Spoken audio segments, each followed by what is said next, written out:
Hello student, Naresh Kadam history and political classes में आपका एक बार फिर स्वागत है।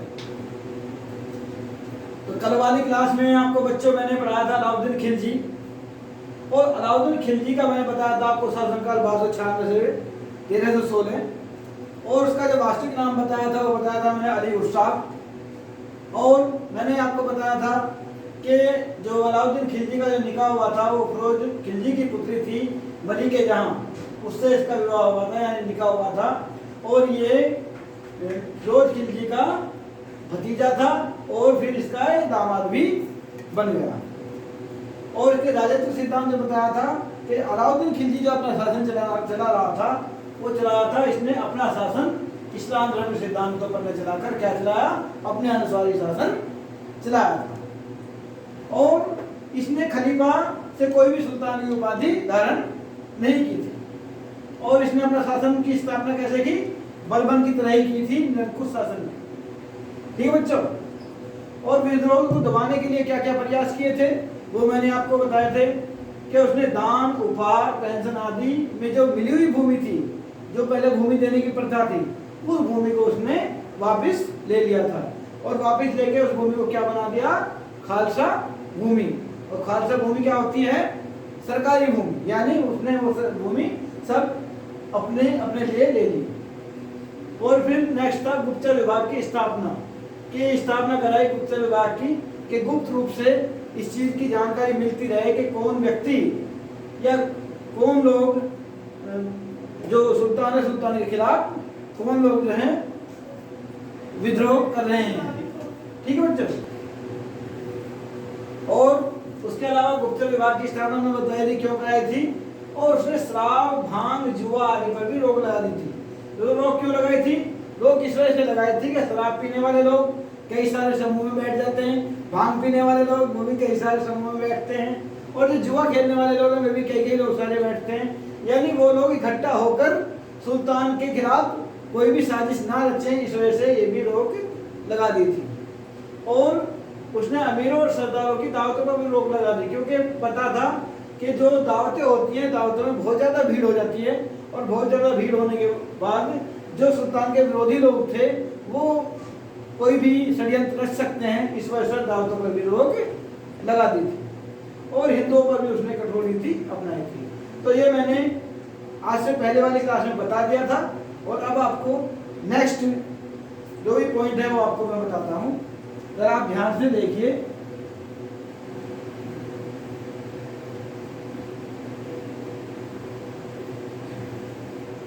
ये भी बता दिया था कि क्वेश्चन इनमें से कैसे कैसे बनेंगे।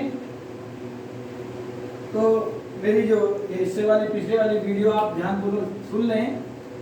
तो अब है आपका राजस्व एवं कर, राजस्व कर लगाया।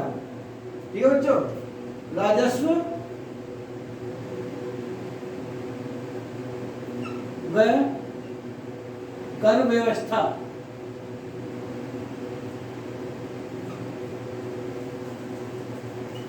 राजस्व कर व्यवस्था के लिए क्या किया था, जो पहले लगान लिया जाता था वो 1/3 लिया जाता था, लेकिन इसने लगान में भी वृद्धि कर दी।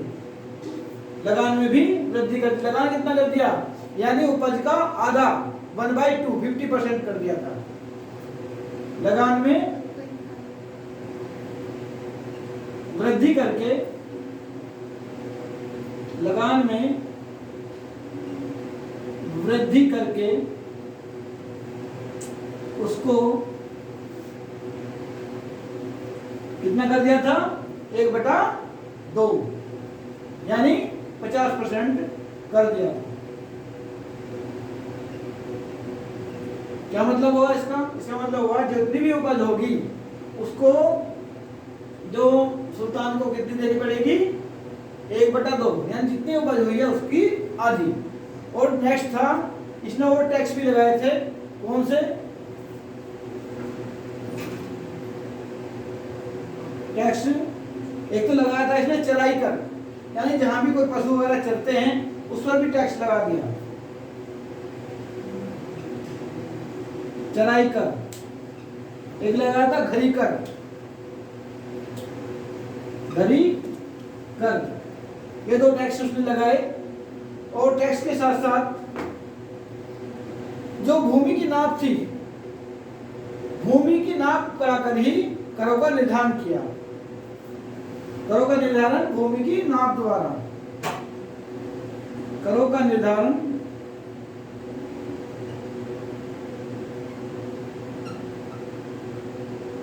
भूमि की नाप द्वारा।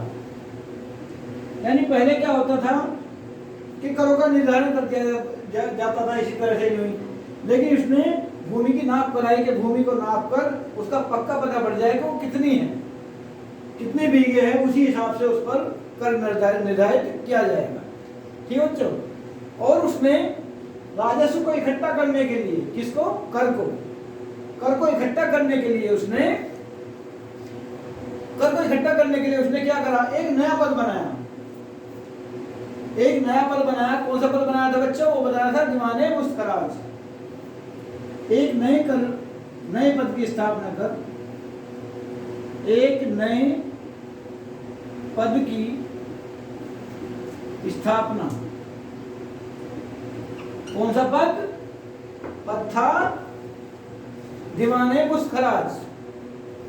दीवाने मुस्तखराज, मुस्तखराज। ठीक है बच्चों, ये कर लगा दिया। यानी इसका कार्य था करों को इकट्ठा करना, और उसका ये अध्यक्ष था। यानी दीवाने मुस्तखराज जो था एक अध्यक्ष था, और ये अपने नीचे के लोगों को ऑर्डर देता था कि जो जिस तरह से जो लगान निर्धारित किया है या टैक्स निर्धारित किए गए हैं या जो करों का निर्धारण किया गया है, उसी हिसाब से वो कर को इकट्ठा किया जाएगा। ठीक बच्चों। और नेक्स्ट में है सैनिक सुधार। सैनिक सुधार क्या क्या किए उन्होंने, अब सुन लीजिएगा। सैनिक सुधार भी, सैनिक सुधार में एक तो उन्होंने सेना के पद को स्थायी कर दिया। पहले क्या होता था कि जो एकता प्रथा चल रही थी, तो एकता प्रथा में जिन लोगों को एकता दिया जाता था, एकता वाले लोग ही अपने कुछ सैनिक रखते थे। ठीक बच्चों, अपने कुछ सैनिक रखते थे वो लोग, और जो वो सैनिक रखते थे, जब भी सुल्तान को आवश्यकता होती थी तो उन सैनिकों को वहां से तो एक नया पद का सृजन किया। किसका किया? दीवाने मुस्तखराज का। ठीक है। और इसके अलावा उसने सैनिक सुधार किए। सैनिक सुधार, सैनिक सुधार किए। और सैनिक सुधार में क्या किया कि एक तो सैनिकों के सेना को स्थायी कर दिया, यानी जो सेना के पद थे वो स्थायी कर दिए। सेना के पदों को स्थायी कर दिया। ठीक। सेकंड में उसमें नगद वेतन देना प्रारंभ किया। नगद वेतन देना, किसे नगद वेतन? यानी जो सेना में भर्ती होता था उसको नगद वेतन देना प्रारंभ कर दिया। पहले क्या था कि पहले कुछ लोगों को एकता दे दी या किसी और तरह से वेतन दे दिया जाता था, लेकिन उसने नगद वेतन देना प्रारंभ किया। नगद वेतन देना प्रारंभ किया। और इसके अलावा जो सैनिकों का हुलिया और घोड़ों पर दाग प्रथा चलाई। सैनिकों का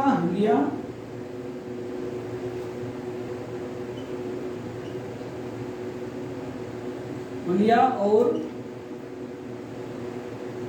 किस पर? घोड़ों पर दाग व्यवस्था चलाई।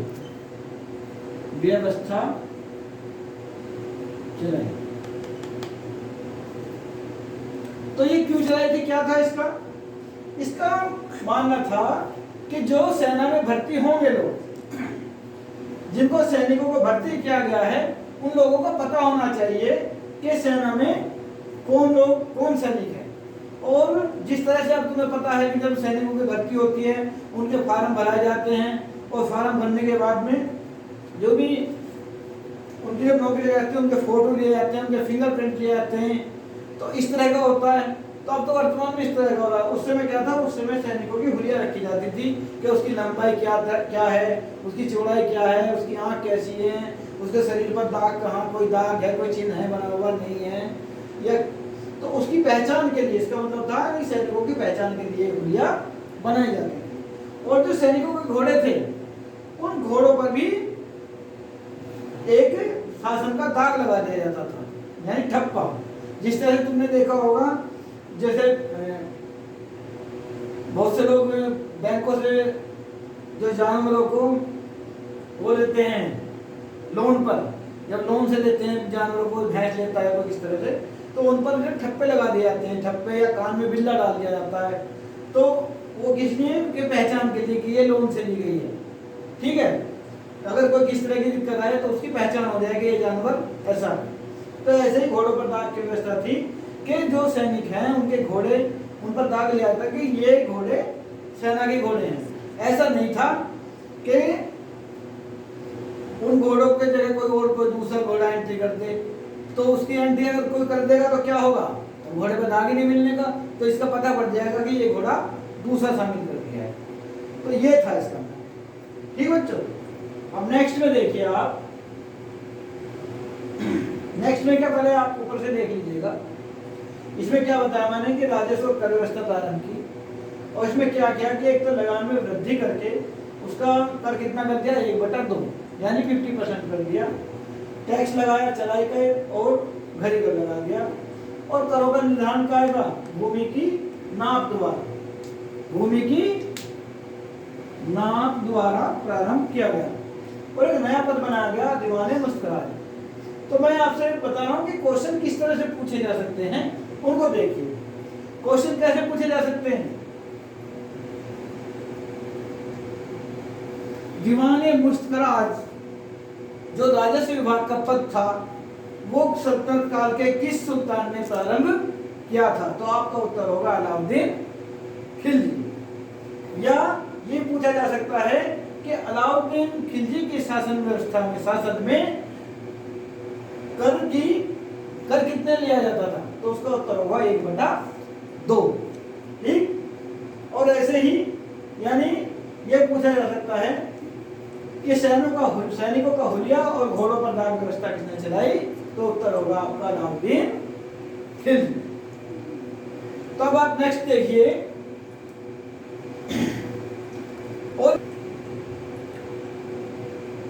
और जो अलाउद्दीन खिलजी हैं इनकी एक उपाधि थी सिकंदर शामी, उसको जो नोट कर लीजिए। और प्रतियोगी परीक्षा में बहुत पूछा जाता है ये क्वेश्चन कि अलाउद्दीन खिलजी की उपाधि सिकंदर ए शानी, सिकंदर ए शानी उपाधि।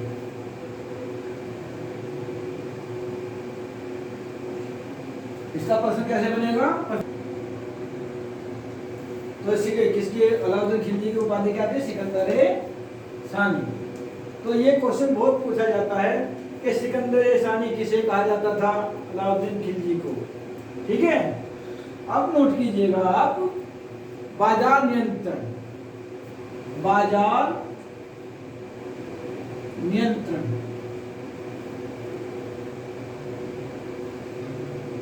अलाउद्दीन खिलजी ने क्या किया, ये बाजार नियंत्रण वैसे तो सैनिकों के लिए किया था, यानी जो सैनिक हैं जो बाजार में सामान खरीदेंगे उनको उनका सामान एक निश्चित मूल्य पर मिले, यानी ऐसा ना हो कि एक दिन कुछ रेट है और अगले दिन कुछ रेट है, तो यानी बाजार का नियंत्रण होना चाहिए। तो इसमें क्या था कि मूल्य लिखिए, मूल्य नियंत्रण प्रणाली लागू की।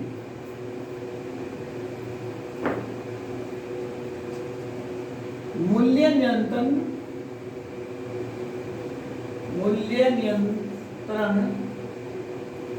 प्रणाली लागू। ठीक। सेकंड में लिखिएगा कि माप तोल की बेईमानी को रोका गया है। माप तोल की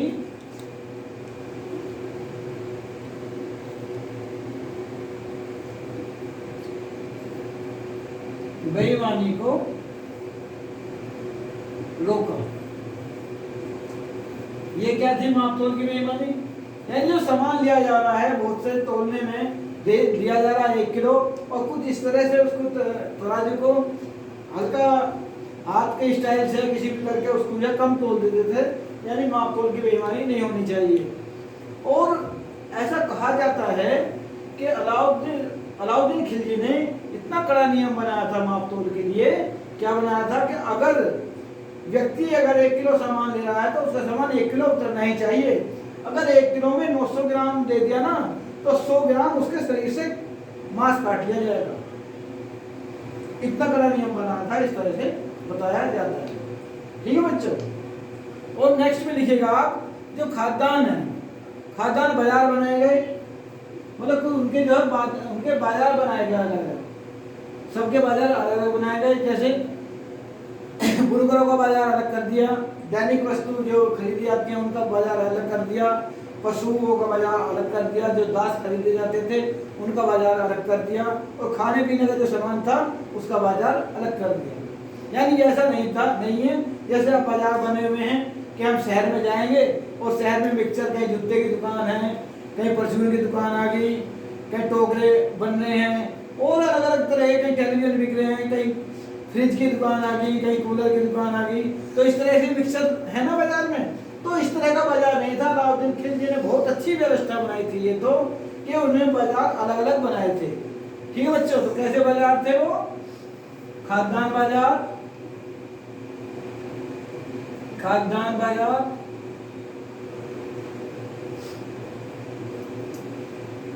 ठीक है। तो खाद्यान्न बाजार, बुनकरों का बाजार, बुनकर बाजार में यानी जो कोई बुनाई की चीज होती थी वो उसी बाजार में मिलेगी। ठीक। खाद्यान्न बाजार, बुनकर बाजार, दैनिक वस्तुओं का बाजार, दैनिक वस्तुओं का यानी जो रोजमर्रा की चीजें जो खरीदी जाती है उनके लिए दैनिक वस्तुओं का बाजार। ठीक। खाद्यान्न बाजार, बुनकर बाजार, दैनिक वस्तुओं का बाजार, और जो पशु व दासों का बाजार, पशु व दासों का बाजार। यानी कहीं अगर किसी को कोई जानवर खरीदना है, कोई घोड़े खरीदने हैं, कोई गाय खरीदनी है, कोई भैंस खरीदनी है, आदि आदि जितने भी, तो उसके लिए अलग बाजार था, पशु बाजार।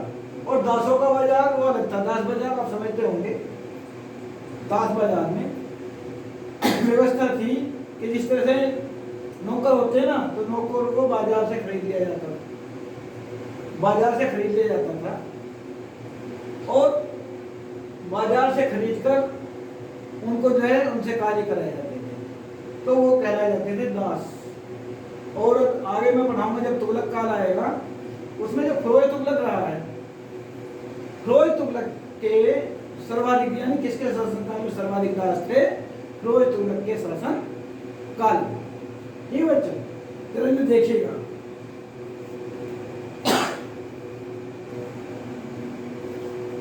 तो ये आपको बता दिया बच्चों मैंने।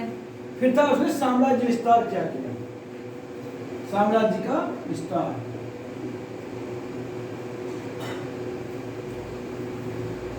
साम्राज्य विस्तार में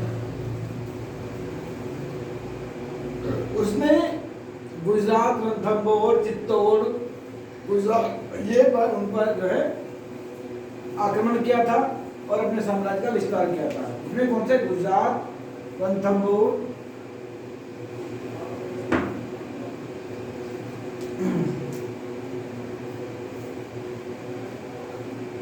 गुजरात, रणथंभौर,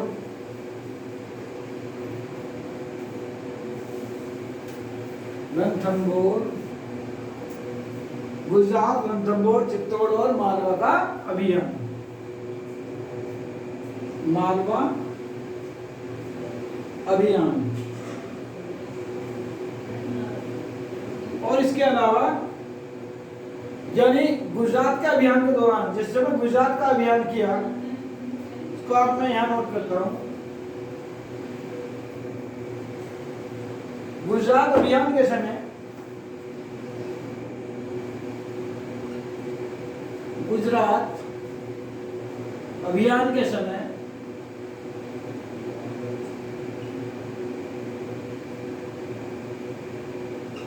गुजरात अभियान के समय क्या किया, जो मलिक काफूर है, मलिक काफूर को 1000 दिनार में खरीदा गया था।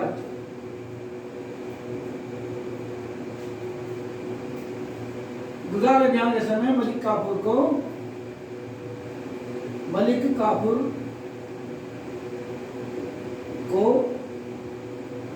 1000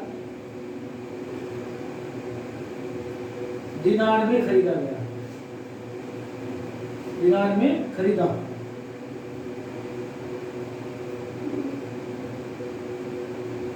और इसी कारण से क्या कहा जाता था, मलिक काफूर को 1000 दिनारी कहा जाता था। ठीक है, चलो इसको 1000 दिनारी कहा जाता था। और दक्षिण भारत के अभियान में जो बहुत बड़ा सहयोग रहा वो मलिक काफूर का ही रहा था। दक्षिण भारत के अभियान में, दक्षिण भारत के अभियान में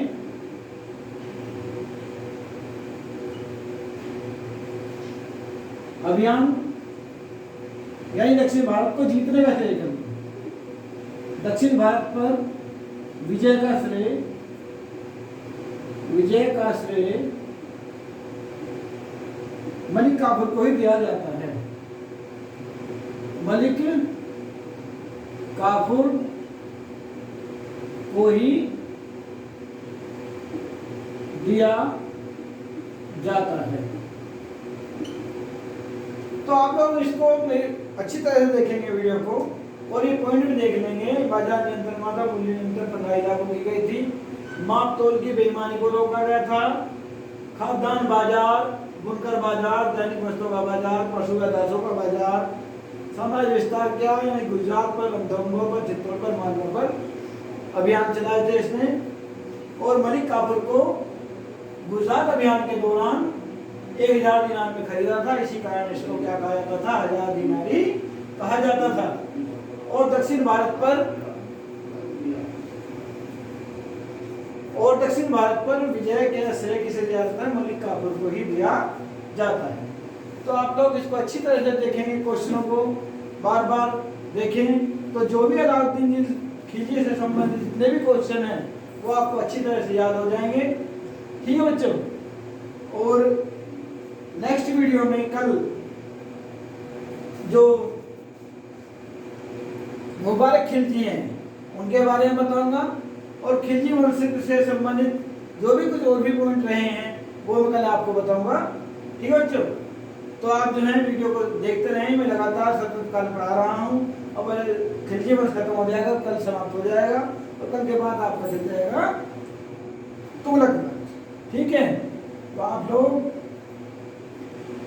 वीडियो को लाइक करेंगे, शेयर करेंगे, कमेंट करेंगे, और बेल आइकन को दबाना ना भूलें, और सब्सक्राइब भी कर दें, और अपने दोस्तों को शेयर जरूर करें।